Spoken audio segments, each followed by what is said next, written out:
Paradip circuit house रे ईसीडीसी assembly constituency बैठक Paradip circuit house रे ओडिशार माननीय शिल्प मंत्री तथा पारादीप निर्वाचन मंडल विधायक श्री संपत स्वाई अध्यक्षतार असेंबली कन्स्टिट्यूएंसी डेवलपमेंट कमिटी को नहीं एक बैठक अनुष्ठित हो बैठक में पारादीप एडीएम जगतसिंहपुर जिलापाल PD DRDA Kujang BDO Tirtol BDO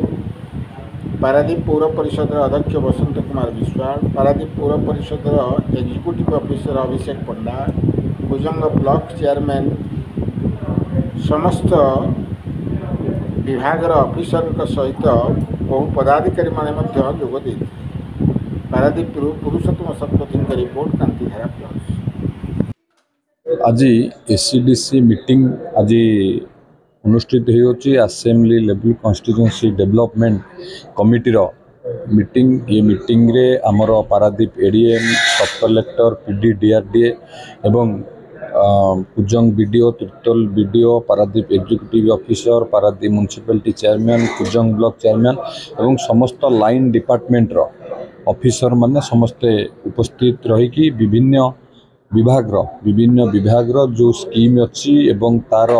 कार्यकारिता उपरे पुंखानुपुंख भाव में समीक्षा करा जाउची एवं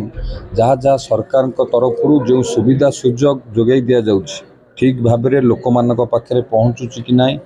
एवं जहाँ टार्गेट दि जाइथिला सरकार तरफ केते अचीव है ये सब विषय रे समीक्षा करा जाउची एवं आगामी दिन में किभली भाव में लोकों पाखे आहुरी सुविधा भाव एवं लोक सरकार तरफ जो सब सुविधा बा जो सब योजना दि जाउची लोक मान पाखे पहुँचेबा निर्देश दि जाउची या उपरे पुंखानुपुंख भाव में विभिन्न सबु विभाग ऑफिसर मान सहित समीक्षा एवं आलोचना करा जाउची।